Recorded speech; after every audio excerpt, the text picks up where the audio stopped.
김현경의 생생경제. 안녕하세요. 김은경입니다. 오늘 국회에서 근로시간 단축 그리고 통상임금에 대한 최종 합의안 마련을 위한 노사정 실무협상이 있었습니다. 결론은 못 냈고요. 이번 주 목요일에 다시 얘기하기로 했습니다. 통상임금 굉장히 많이 얘기를 해왔지만 아직도 생소하시죠? 통상임금이라고 하면은 우리가 정기적이고 일하는 우리가 정기적이고 일률적으로 또 고정적으로 지급받기로 한 시간급 또 주급, 월급 같은 것들을 얘기를 하고 있습니다. 왜 통상임금이 중요하냐면요. 이걸 기준으로 해서 내 각종 수당들을 챙길 수가 있기 때문입니다. 그러니까 아주 단순화해서 얘기를 하자면은 회사에서 받는 돈 가운데 기본급을 제외하고 각각 이렇게 수당으로 나뉘어서 지급되는 것들 있잖아요. 이런 것들이 통상임금에 많이 속하면 좋지 않을까 하고 생각을 하게 됩니다. 대법원이 정기상여급은 여기에 포함된다라고 얘기를 했었는데 기준이 애매했고요. 여기에 정부가 발표한 지침은 또 다른 말을 넣어서 더 혼란스럽게 했었습니다. 근데 좀 흥미롭게도요. 오늘 이 전경련 산하의 한국경제연구원에서 통상임금의 범위가 확대가 되면은 정규직과 비정규직의 임금 격차가 더 커질 것이다. 이런 내용의 보고서를 내놨더라고요. 글쎄요, 저는 은근히 좀 이 통상임금 확대를 반대하는 게 아닌가 이런 느낌이 좀 들었습니다. 그리고 또 통상임금의 범위만 늘려서 과도하게 임금 상승을 유발하게 되면은 경제 전체 고용 창출력이 위축될 수도 있다라고 했습니다.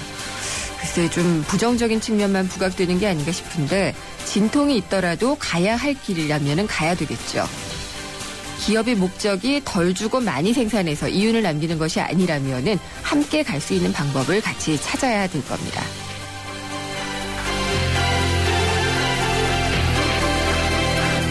오늘 준비한 내용입니다. 2부에서는 자격증이 궁금하다. 플로리스트 편 준비했고요. 3부 경제 핫 이슈는 정말 핫한 이슈죠. 오늘 아침에 국민건강보험공단이 제기한 담배 소송 관련해서 다각도로 짚어보겠습니다.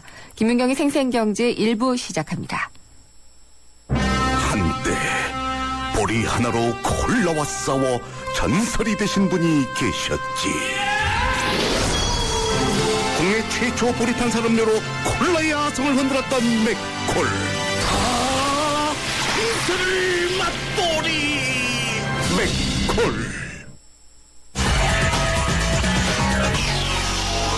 네, 오늘 증시 어떻게 끝났는지 들어보겠습니다. SK증권 명동지점의 김춘석 부장입니다. 안녕하십니까? 네, 안녕하십니까? 네, 오늘 시장 어떻게 끝났나요? 오늘 시장은 거래소는 소폭 마이너스로 끝났습니다. 0.42포인트 마이너스 1997.02로 끝났고요. 코스닥 쪽은 플러스로 끝났습니다. 6.17포인트 올라서 562.04포인트로 끝났습니다. 오늘 특히 이제 아무래도 외국인들의 행태가 좀 눈에 띄었는데요. 좀 그동안 쭉 매수를 이어오다가 오늘은 거래소 코스닥 다 매도로 나왔습니다. 그러다 보니까 거래소에서 한 264억 정도 매도를 했고요. 코스닥에서 한 95억 8천, 96억 정도 매도를 했습니다. 오늘 연기금하고 국가지자체 쪽에서 매수 들어온 부분이 좀 보였고요. 특이한 점은 기관이 거래소를 96억 샀는데 코스닥을 334억이나 사가지고 약간 다른 행보를 보였다는 게 좀 특이한 점으로 볼 수 있을 것 같습니다. 네. 그러면 이게 한동안 그런 움직임이 있었잖아요. 대형주보다는 중소형주 중심으로 이렇게 강세를 보이면서 뛰었던 그 장세로 다시 돌아가는 건가요? 이제 그렇게 보기는 조금 어려울 것처럼 보이는데요. 네. 가장 큰 원인은 뭐냐면 이제 지난 주말에 발매가 시작된 삼성전자의 갤럭시 S5가 갤럭시 S4보다 훨씬 잘 팔리고 있다라는 그런 부분입니다. 네. 그래서 물론 이제 약간의 차이는 있습니다. 왜 그러냐면 S4 발매할 때는 60개국 정도에서 발매를 했었는데 S5 같은 경우는 125개국에서 발매를 시작을 했기 때문에 좀 격차가 날 수밖에 없는 부분이었는데 스마트폰의 아성이라고 할 수 있는 미국 쪽에서 왕창 매출이 늘어났다는 자체가 상당히 긍정적으로 작용한 부분으로 보여지고요. 그러다 보니까 스마트폰 부품주들 쪽이 잘 움직이는 그런 모습을 보였습니다. 그러니까 대부분의 이제 스마트폰 부품주들이 이제 코스닥 쪽에 있으니까 이렇게 움직임이 좀 보였다고 볼 수가 있겠고, 그다음에 이제 게임주들이 좀 움직이는 모습을 보였습니다. 그런데 중요한 건 뭐냐면 이 종목군들이 미리 선조정을 받은 종목군들이라는 얘기거든요. 그러다 보니까 단순하게 거래소에 있던 대형주에서 코스닥으로 옮겨왔다 보기는 아직 조금 이르다는 부분이 있고요. 그다음에 일단 지금 계속 환율 문제가 계속 도드라지고 있다 보니까 그 부분 때문에 약간 피하는 심리는 있는 걸로 보여지고 있습니다. 네. 오늘은 환율의 영향은 그렇게 크지는 않아 보였는데. 네. 그러니까 사실 이제 환율이란 자체가 보게 되면 네. 그 나라의 체력, 즉 국력하고 상관이 좀 있는 부분 아니겠습니까? 원래는 그러니까 그렇죠. 사실 우리나라 같은 경우가 지금 계속되는 어떤 경상수지 흑자가 26개월째 계속되고 있는 상황이고요. 네. 그다음 외환 보유고도 3,500억 달러 넘어선 상황이다 보니까 실질적으로 환율을 그렇게 걱정하게 되는 입장은 아니라는 부분이거든요. 근데 단지 이제 이 부분 자체가 우리가 어떤 불황의 흑자라는 데도 문제는 있을 것 같습니다. 그러니까 네. 물건을 잘 팔아가지고 이익을 많이 낸 것보다는 물건은 팔았지만 수입이 적어서 네. 그래서 이제 무역 수지가 흑자나는 부분이 많다 보니까 아무래도 불황의 흑자라는 데는 좀 영향은 있겠지만 어찌되었든 간에 어찌되었든 우리나라 체력이 약간 좋아지는 부분이다 보니까 네. 그렇게 환율을 많이 걱정할 필요는 없을 것 같아요. 그리고 네. 특히 오늘부터 삼성전자라든가 기아차, SK텔레콤 같은 주요 기업들의 배당이 시작이 되는데 그러다 보니 외국인들의 아무래도 배당 수요가 있지 않겠습니까? 네. 그러다 보면은 해외로 역송금하는 부분이 있다 보니까는 환율이 계속해서 강사가 되긴 좀 어려울 거로 생각이 듭니다. 그렇군요. 그리고 지난 주말에 뉴욕 증시를 보면은 기술주가 이제 정말 또 뭐 거품이 꺼지는 게 아니냐는 우려를 다시 좀 낳을 정도로 네. 많이 내렸더라고요. 그게 우리 시장에는 좀 영향을 미쳤나요? 지금 그다지 영향은 안 미치고 있는 걸로 보여지고 있습니다. 네. 그래서 특히 이제 보시면 미국 시장에서 보게 되면 이제 페이스북이라든가 네. 테슬라 같은 어떤 그런 성장주들이 이제 조정을 좀 받고 있는 그런 부분인데 이런 차이를 보이는 것 같습니다. 그쪽에서는 워낙 많이 올라갔지 않습니까? 네. 그러니까 미국에서 나오는 버블론 자체는 밸류에이션 대비해서 너무 올라갔다는 얘기를 하고 있는 부분이거든요. 네. 근데 우리나라 같은 경우는 사실은 밸류에이션 대비해서 그렇게 많이 올라왔다고 볼 수 있는 종목군들이 많지 않습니다. 단지 이제 그동안 스마트폰 관련된 휴대폰 부품주들이 그동안 실적 대비 좀 많이 올라왔다라는 그런 어떤 경향이 있었는데 네. 요 근래 많이 좀 조정을 받았거든요. 네. 그러다 보니까 지난 주말에 있었던 지난 목금에 있었던 미국 시장의 조정 자체가 우리 시장에는 그렇게 크게 영향을 미치지 않았다 이렇게 볼 수 있을 것 같습니다. 바이오주도 마찬가지인가요? 그렇습니다. 오히려 오늘 우리나라 시장에서 바이오주들은 오히려 플러스의 어떤 그런 모습을 보이고 있는 그런 부분인데요. 네. 마찬가지라고 보셔야 되겠죠. 그러니까 미국 시장에 있어가지고는 좀 과대평가된 부분이 많이 있는데 네. 우리나라 같은 경우 사실 바이오주라는 것보다는 제약주의 아류다라고 볼 수 있는 부분이 많이 있거든요. 예. 근데 사실 그런 부분들 때문인지는 몰라도 오늘 우리 시장에서 바이오주들 같은 경우도 이렇게 크게 어떻게 영향받는 모습은 보이지 않았고 오히려 플러스 나는 종목군들이 많았다 이렇게 볼 수 있을 것 같습니다. 네. 그러면은 좀 이번 주에 크게 변수가 될 만한 이슈는 뭐가 있을까요? 사실 가장 큰 이슈는 이제 미국 시장에서 나오는 미국 시장의 기업들의 실적이겠죠. 네. 이번 주에 보게 되면 뭐 인텔이라든가 야후 또는 코카콜라라든가 뭐 이런 회사들이 이제 대부분 실적 발표를 하고 있거든요. 네. 그래서 과연 이 실적들이 시장의 가이던스를 충족시켜 줄 수 있을 것이냐를 따져봐야 될 거고요. 두 번째는 중국의 1사분기 GDP입니다. 아, 네. 예, 이게 16일에 발표가 되는데 예. 지금 중국 정부가 얘기하기를 올해 GDP 성장률을 7.5% 정도 생각을 하고 있거든요. 그런데 리커창 총리가 주장하고 있는 건 기본적으로 1,000만 명 이상의 고용이 늘어날 수 있는 GDP 성장률이 나와야 된다고 얘기를 하고 있습니다. 근데 그게 7.2%입니다. 네. 근데 요새 보게 되면 지금 예상은 한 7.3% 정도 나올 거라고 예상을 하고 있습니다. 그러다 보면 예상보다 좀 저조한 거죠. 왜냐하면 7.5, 에버리지 7.5%가 나와야 되는데 그것보다 낮기 때문에. 그래서 그런 게 나오게 되면 역으로 중국 정부의 어떤 경기 부양책이 나오지 않겠느냐라는 네. 그런 생각이 있는 것 같습니다. 그러니까 1사분기 GDP가 확 낮아서 나와버린다면 문제가 되겠지만 지금 가이던스 정도만 나온다면 오히려 역으로 이렇게 가고 있기 때문에 오히려 부양책이 나올 수 있다라는 어떤 믿음이 더 커질 걸로 보여지고요. 네. 그렇게 하다 보면 오히려 시장에는 좀 긍정적으로 작용하지 않을까. 이게 좀 역설이 작용할 것 같습니다. 예, 그럴 때도 꽤 있더라고요. 네, 그렇습니다. 2000선이 참 어렵네요, 코스피가. 예. 2000이 사실은 어떻게 보면 상징적인 의미를 갖고 있어서 그렇습니다. 네. 사실 S상 초에는 금융위기 이전부터 주가가 계속 올라오고 있을 때 1950선에서 2050선 사이가 가장 많은 어떤 매물대였습니다. 그러니까 네. 펀드 가입도 그때 가장 많이 했었고, 뭐 그러다 보니까 거기 이제 몰려있던 주식들이 2,000선이 오면 매물이 나온다라는 게 어떤 정설이었는데 네. 이제 사실 그 정도 물량은 없거든요. 몇 번 2,000선을 계속 터치하다 보니까 매물 소화가 많이 돼서 특별하게 그런 부분은 없는데 그래도 아직 심리적인 게 남아있는 거죠. 2,000이 걸리면 더 가기 어려울 거야. 조정이 들어갈 거야라는 어떤 그런 것도 있고 아이러니하게 또 요 근래 들어와서 2,000선만 가면 대외적으로 좀 안 좋은 것들이 나왔습니다. 그러게요. 이번에도 뭐 미국 시장 조정을 받았고 중국 시장 뭐 안 좋게 나왔고 그런 부분 때문이지만 제 개인적인 판단으로는 오히려 이번에는 간단하게 2,050선 넘을 수 있지 않을까. 약간의 조정은 있겠지만 생각을 하고 있습니다. 예, 잘 들었습니다. 감사합니다. 네, 감사합니다. SK증권 명동지점의 김춘석 부장이었습니다.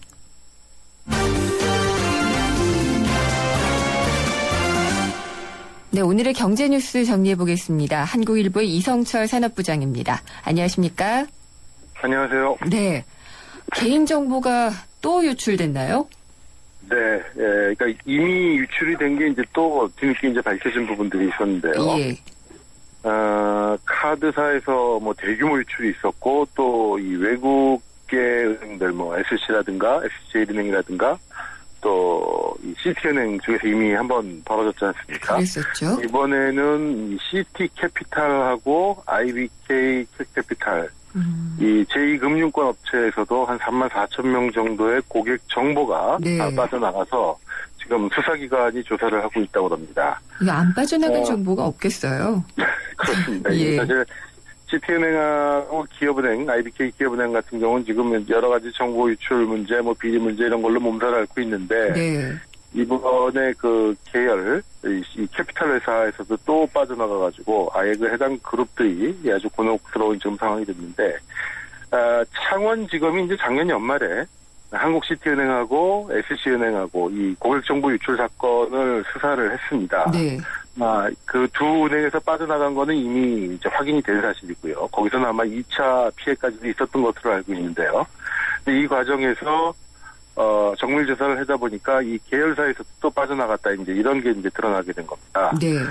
불법 대출업자한테서 압수한 이 USB에서 이 고객 정보 300만 건 정도가 나왔는데 이걸 이제 추적하는 과정에서 캐피탈 회사에서 빠져나간 34,000건의 신규 유출건 이거를 적발을 했다고 합니다. 그래가지고 금감원에다가 이거를 통지를 했는데 물론 이제 그 정밀 조사를 해봤겠죠. 여러 가지 이제 같은 중복된 정보가 있을 수도 있고 뭐 또 출처를 알기 힘든 그런 정보도 있고 해서 분석을 했는데 어쨌든 해봤더니 결국 IBK 캐피탈에서는 22,000건 정도의 정보 유출이 있었던 것으로 확인이 됐고, 또, 이 중에 이제 한 5,000명 정도는 과거 뭐 해킹으로 빠져나간 부분이었기 때문에 결국 새롭게 나간 건 17,000건 정도인데, 어찌되었든 뭐 이게 뭐 10,000건이냐 20,000건이냐의 문제가 아니라 금융권에서 자꾸 이렇게 빠져나간다는 게 사실 문제입니다. 가장 큰 문제입니다. 예, 사실 금융기관이라는 데가 결국 고객의 재산보호, 그다음에 고객의 비밀보호, 이 두 가지가 결국 생명 아니겠습니까? 근데 가장 이 정보에 대해서, 그야말로 철저히 해야 된다는 이 금융기관에서 자꾸 이런 일이 벌어진다?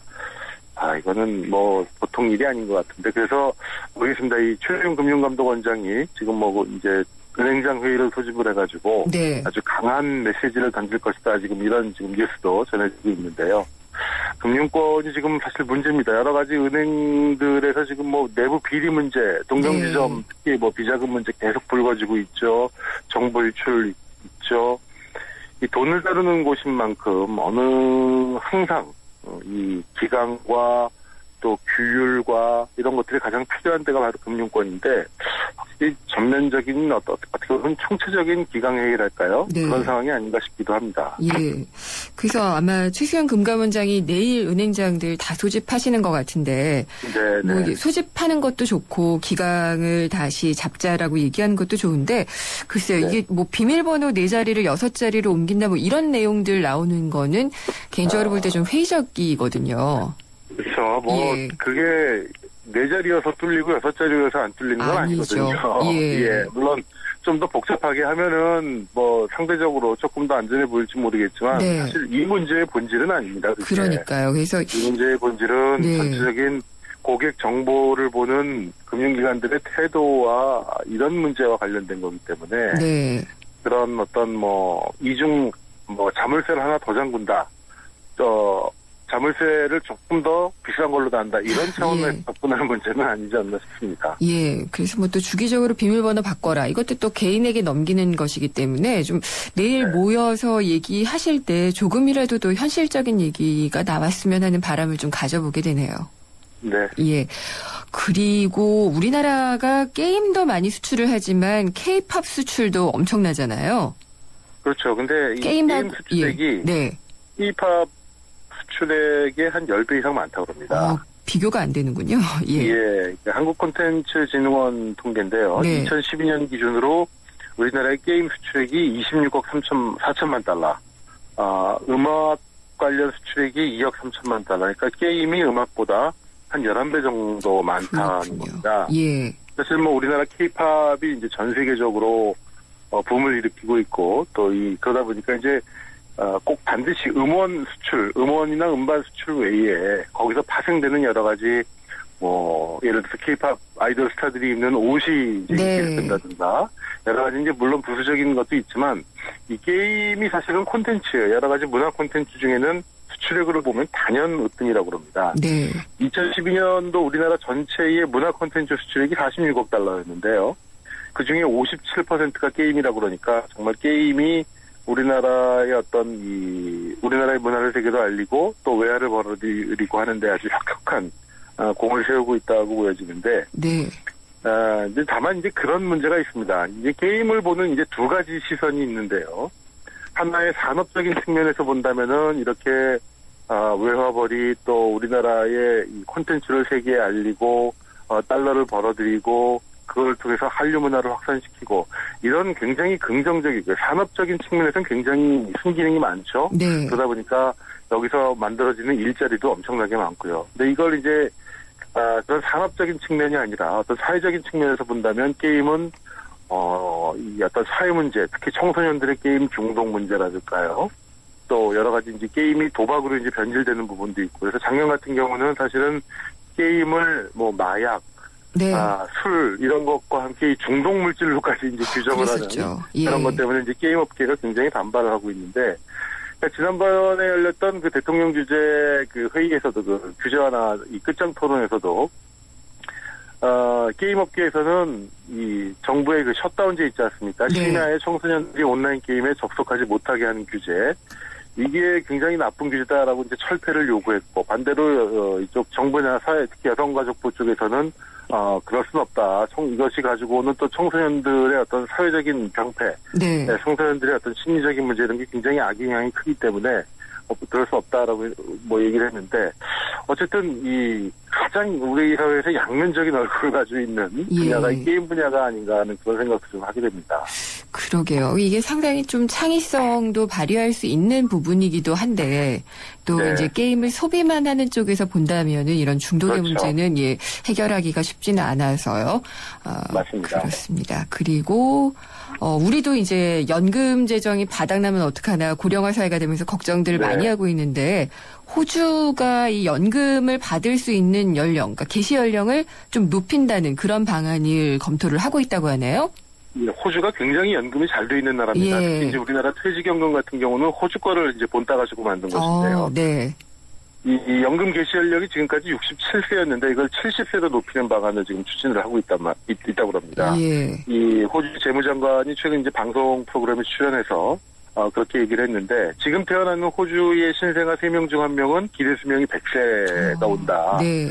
그러다 보니까 지금 이제 호주 같은 경우는 이미 2009년에 65세였던 그 연금 수급 개시 연령을 67세로 한번 높였는데요. 네. 다음 달 예산안을 만들면서 다시 이걸 70세로 높이게 된다고 합니다. 네. 우리나라 국민연금도 지금 60세에서 출발해가지고 계속 지금 높아지고 있지 않습니까? 그렇죠. 단계적으로 해서 지금 아마 65세까지, 시기는 제가 좀 정확하게 기억을 못했습니다만 높아지게 돼 있는데, 결국 고령화 시기가 오면은, 우리나라도 아마 이게 언젠가는 70세부터 연금을 받는 그런 시대가 오지 않을까 네. 하는 그런 생각도 하게 됩니다. 네. 그러려면 오래 살아야겠는데요.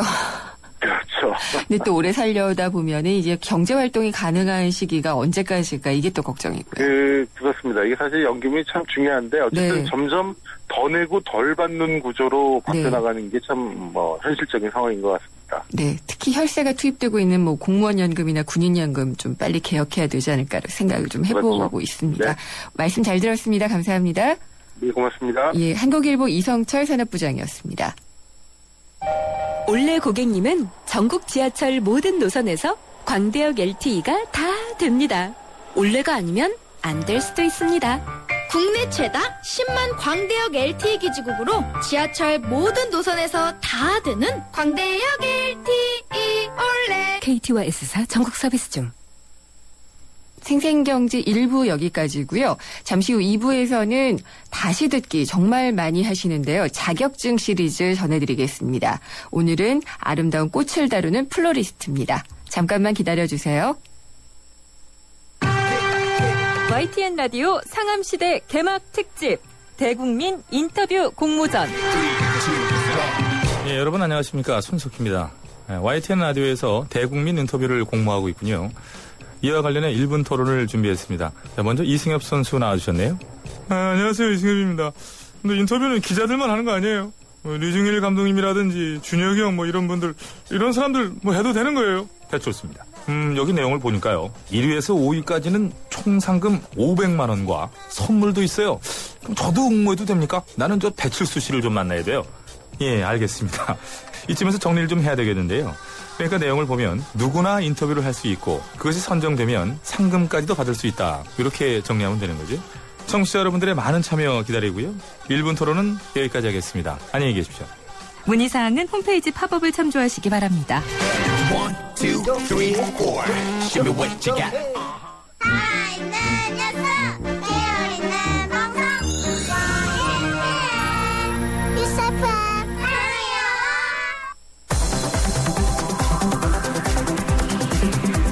한 걸음 더 경제와 가까워지는 오후 김윤경의 생생경제.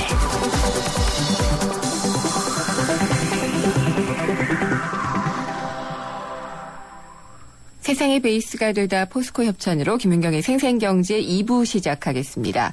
생생경제에 직접 참여하실 수 있는데요. YTN 라디오의 앱 예스가 있고요. 짧은 문자는 50원, 긴 문자는 100원이 부과되는 휴대전화 우물정의 0945번. 트위터는 YTN_이코노미고요. 웹사이트로도 들어오시면 됩니다. 청취자 여러분의 많은 의견 기다리겠습니다. 가우디를 만나러 가는 길에서 산티아고 순례길에서 각자 다른 길 위에서 사람들은 같은 말을 합니다.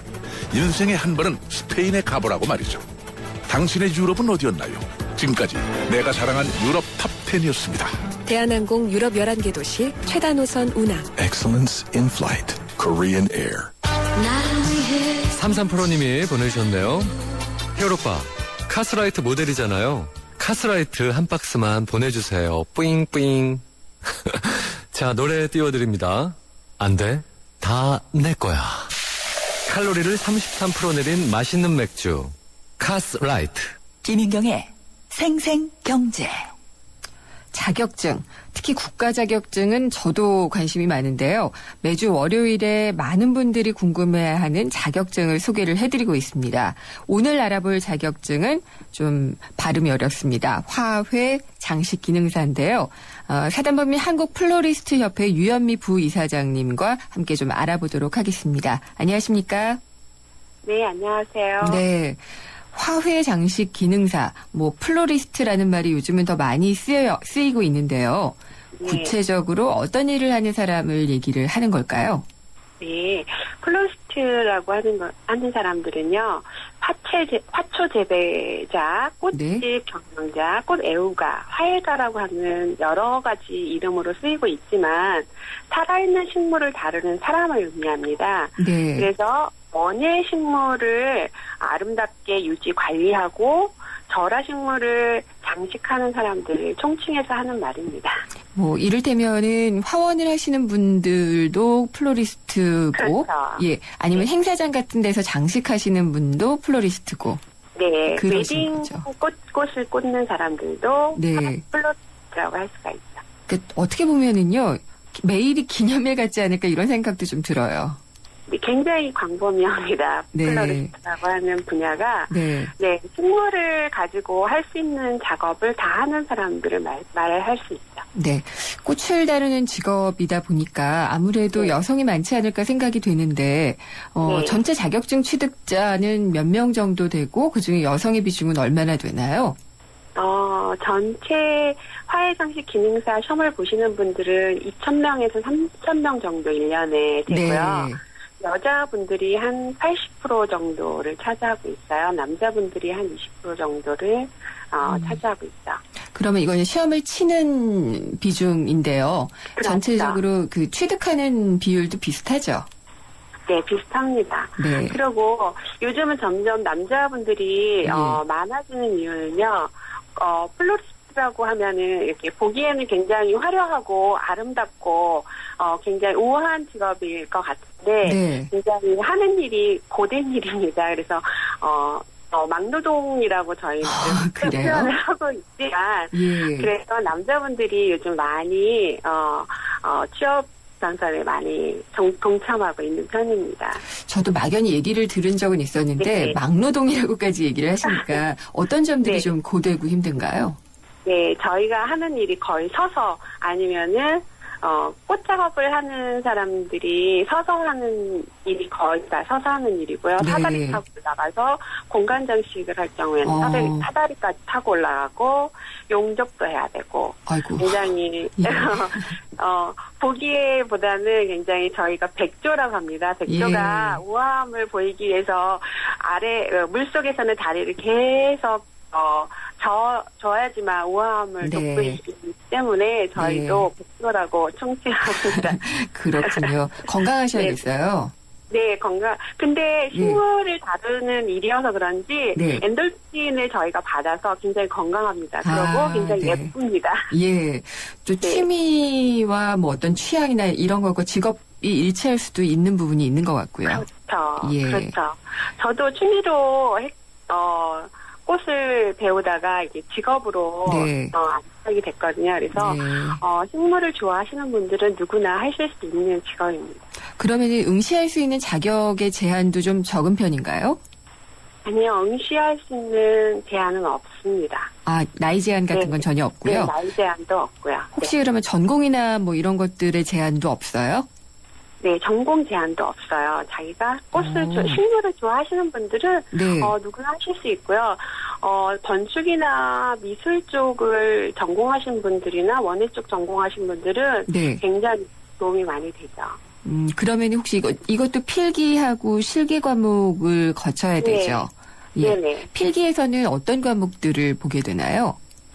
필기에서는 식물 재료학하고 화훼 장식학 쪽 분야를 다루고요. 실기에서는 신부화라는 결혼식에 신부가 듣는 꽃 있죠? 부케, 신부부케. 신부부케 하고요. 동양 꽃꽂이, 그 다음에 웨스턴 스타일 꽃다발 이렇게 중에서 2가지가 나옵니다. 그러면은 시험은 1년에 몇 차례 정도 볼 수가 있어요? 시험은 1년에 2차례, 2회, 올해는 2회고요. 작년까지는 3회였는데 올해 2회로 줄었습니다. 그리고 고등학생들 특전으로 한 번 더 있습니다. 고등학생들도 시험을 봤었어요? 고등학생들도 시험이 있습니다. 농업고등학교 다니는 원예학과 다니는 학생들은 화훼장식 기능사 시험을 다 봅니다. 그렇군요. 그럼 혹시 뭐 필기 몇 점, 실기 몇 점 이런 커트라인이 좀 까다로운가요? 아니면 통과가 좀 어느 정도 무난한가요? 필기는 혼자 스스로 공부하셔서 시험들을 많이 보시는 분들도 있지만 실기는 혼자 하기가 조금 어려운 점이 있습니다. 그래서 요즘은 국가기관에서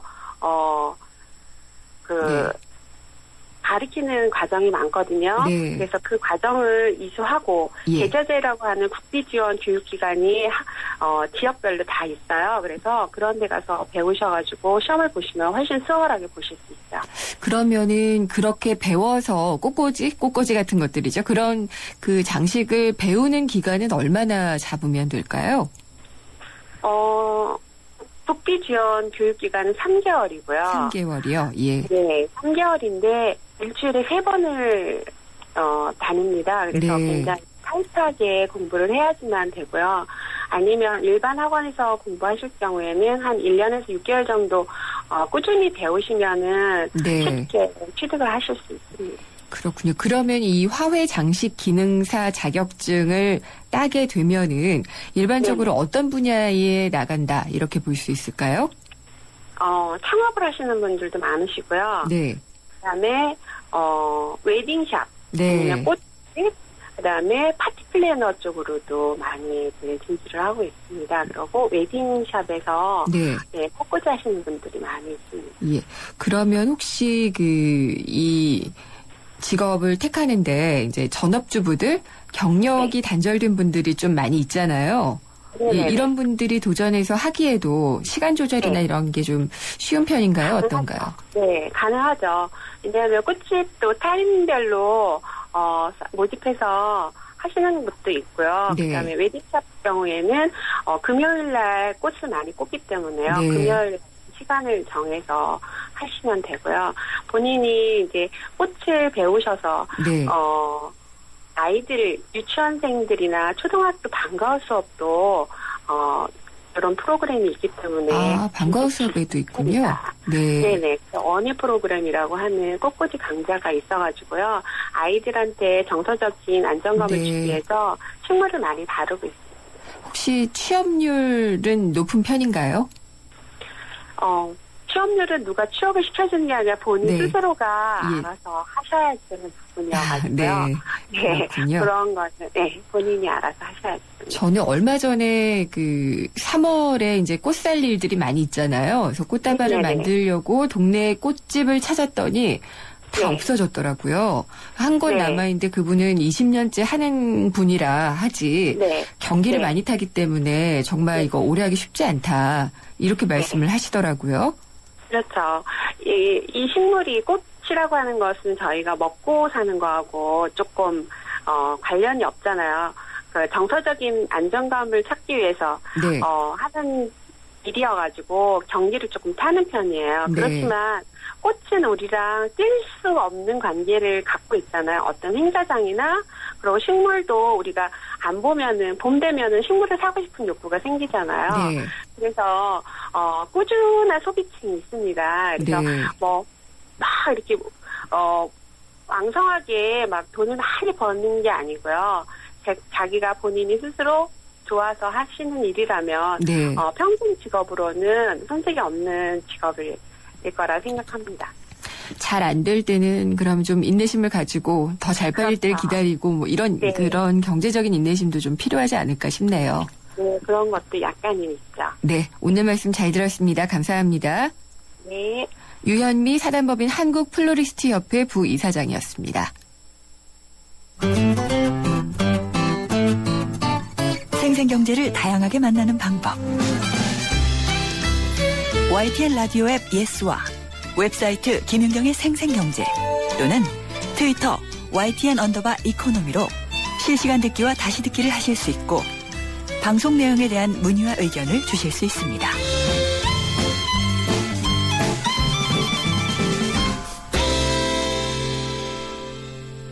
우리와 정말 가까이 있지만 잘 모르는 것이 많은 중국. 짚어보는 차이나 포커스 시간입니다. 미중 산업경제연구소의 조용철 소장님 모셨습니다. 안녕하십니까? 네, 안녕하십니까? 네. 오늘 말씀하실 사자성어는 어떤 건가요? 오늘은 기화, 과거를 뽑아봤는데요. 네. 기할 기자, 재물 화자, 오를 가자, 있을 거자입니다. 네.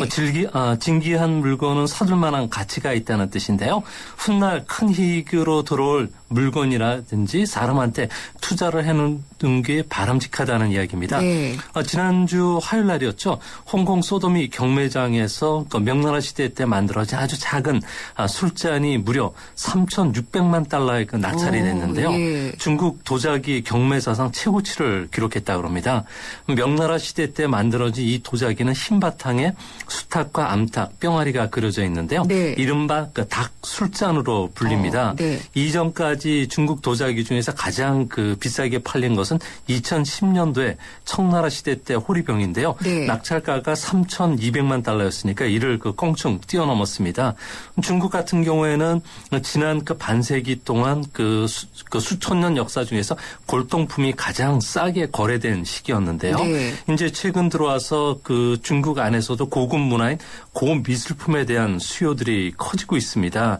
이 때문에 그 중국에서는 과거 성벽이라든지 탑이라든지 조각품이 해체되면서 거대한 지하 방공 그 호로 만드는 데 쓰이기도 했는데요. 네. 이제 앞으로는 이런 그 골동품들이 이제 각광을 받는 시대가 돌아오지 않을까 보입니다. 그러면 이 그 아까 닭 술잔이라고 얘기하셨잖아요. 예. 명나라 때 술잔. 그게 좀 뭐 미술적인 가치라든 게 그런 게 좀 있는 건가요? 아니면 그냥 오래된 것 중에서 그런 역사가 가치가 있는 건가요? 근데 그 닭술잔이 아주 그 작은 그 네. 찻잔 비슷한데요. 여기에 그 뿅아리라든지 닭의 그 색깔이 아주 그 투명하게 비치고 있고요. 네. 또 하얀 그 잔이 투명할 정도로 아주 그 정교하게 만들어졌기 때문에 네. 이런 그 현상이 일어나는데요.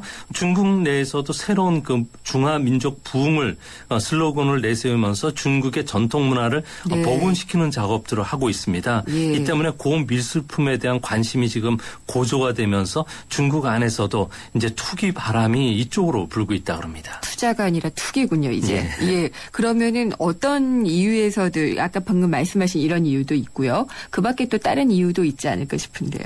네, 가장 중요한 것은 미술품 자체가 갖고 있는 미술적 가치도 있고요. 네. 또한 중국에서는 고미술품 소장자들 같은 경우에는 졸부들이 많은데요. 예. 소장자 같은 경우에는 문화적 수준을 과시하기 위해서 이런 네. 행위를 하기도 하고요. 또 마지막으로 현대 고미술품 거래를 보면은 아무래도 경제적 그 투자 가치가 큰데요. 네. 한번 공개적으로 경매된 가격은 여기서 형성된 특정 가격은 다시 이하로 떨어지지는 않는다 그럽니다. 이 때문에 중국 국민들의 저축이 5조 달러 정도 되는데요. 미국의 3조 달러를 크게 상회하는 네. 상황 속에서 인플레이션기에 낮은 금리에 만족할 수 없는 투자가들이 이런 가치 보존의 효과가 큰 금이라든지 부동산보다도 오히려 골동품 쪽이나 미술품을 애호한다 그럽니다. 금과 부동산 이거 정말 중국인들이 좋아하던 투자 대상이잖아요.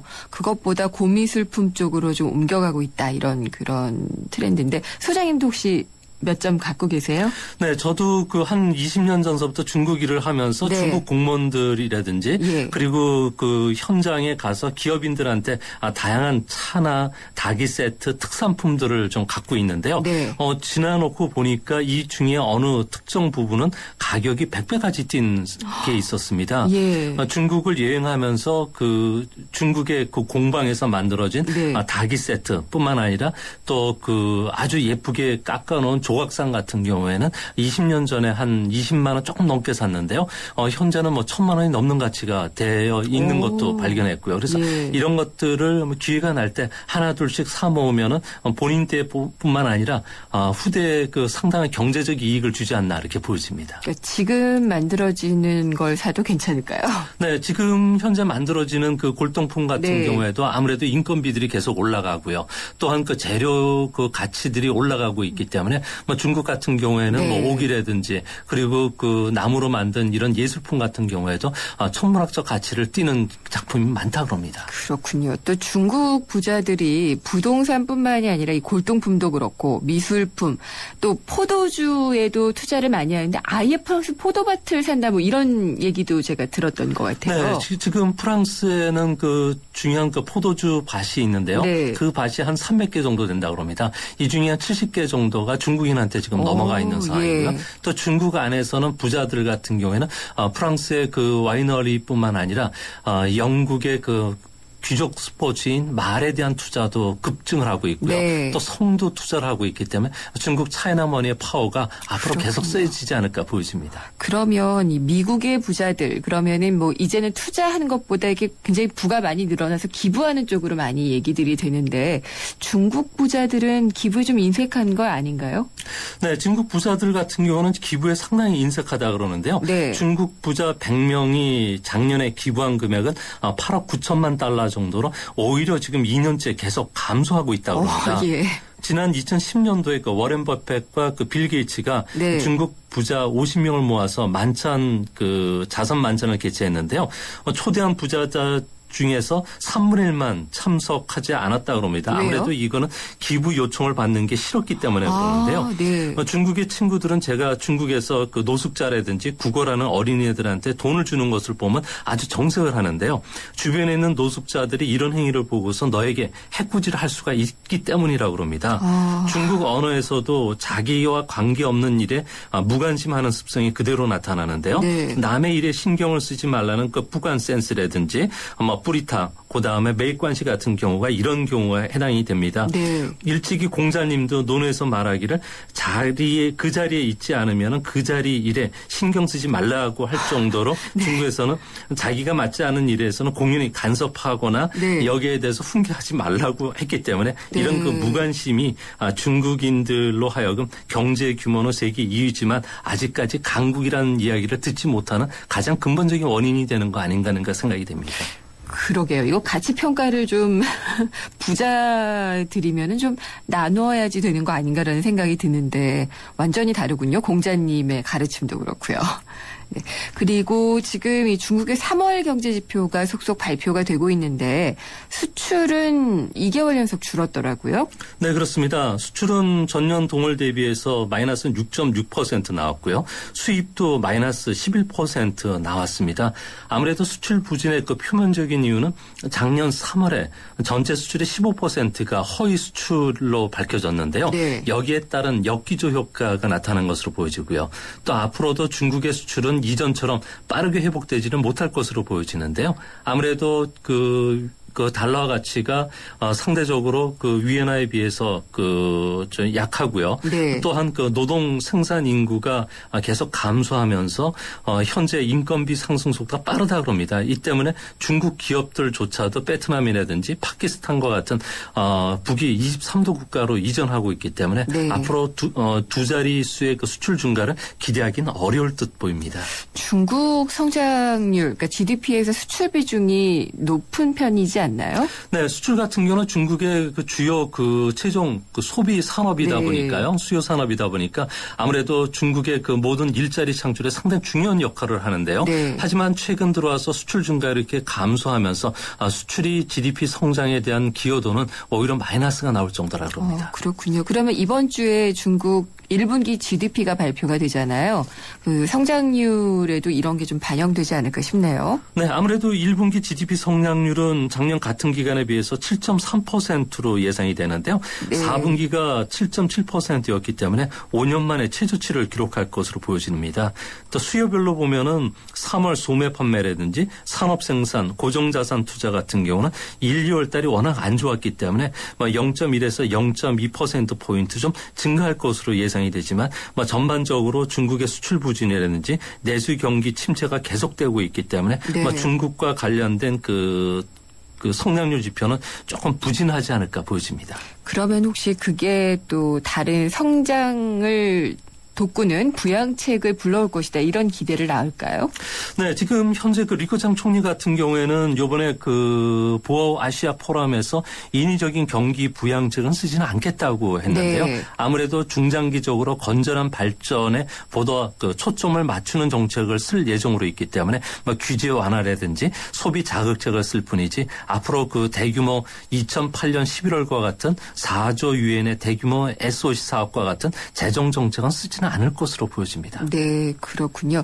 그러면은 그 중장기적으로 건전한 발전이란 조금씩 개혁을 하면서 자리를 잡아가면서 성장률에 너무 매달리지 않겠다 이런 걸로 해석을 하면 될까요? 네, 그렇습니다. 지금 현재 괜히 그 경기 자극책을 펴게 되면은 지방 정부의 채무가 더 증가하게 되고요. 네. 자산 버블이라든지 사회적 대출이 증가하면서 오히려 지금 좀 어느 정도 안정화됐던 경제 시스템이 조금 네. 더 어려워질 이루어질 가능성이 높은데요. 이 때문에 상하이 자유무역 시험구를 전국에 확대시켜주는 정책, 그리고 네. 상하이와 홍콩 증권거래소 간의 상호 주식 투자 거래를 좀 개방시키는 정책, 알겠습니다. 이것뿐만 아니라 서비스 산업도 네. 증가시키는 정책들이 나올 것으로 보여집니다. 네, 말씀 잘 들었습니다. 감사합니다. 네, 감사합니다. 조용찬 미중산업경제연구소 소장이었습니다. 네, 피자헛입니다. 저기요, 고기 피자랑 새우 피자랑 뭐가 더 맛있어요? 둘 다 맛있습니다, 고객님. 그래도 뭐가 더 잘 나가요? 솔직하게. 둘 다 잘 나갑니다. 왜냐하면 더블 박스. 박스는 하나, 피자는 두 가지. 25,000원. 1588-5588 피자헛. 더블 박스 주세요. 전 세계를 열광시킨 그가 돌아온다. 더 강력해진 적들의 등장. Nothing is what I thought it was. This is bigger than you, Peter. 진짜 전쟁은 지금부터다. Let's go catch a spider. 어메이징 스파이더맨 2. 4월 23일 IMAX 3D 대개봉. 12세 이상 관람가. 올레 고객님은 전국 지하철 모든 노선에서 광대역 LTE가 다 됩니다. 올레가 아니면 안 될 수도 있습니다. 국내 최다 10만 광대역 LTE 기지국으로 지하철 모든 노선에서 다 되는 광대역 LTE 올레. KT와 S사 전국 서비스 중. 지난주 대법원이 흡연자들이 담배를 피우다 암에 걸렸다 해서 국가와 담배 회사를 상대로 손해배상 소송을 냈던 것에서 국가와 담배 회사 측의 손을 들어줬습니다. 근데 이번에는요, 개인의 소송이 아니라 공공기관인 건강보험공단이 담배 소송을 냈습니다. 어떤 내용인지 3부에서 다각도로 알아보겠습니다. 4시 뉴스 듣고 뵙겠습니다.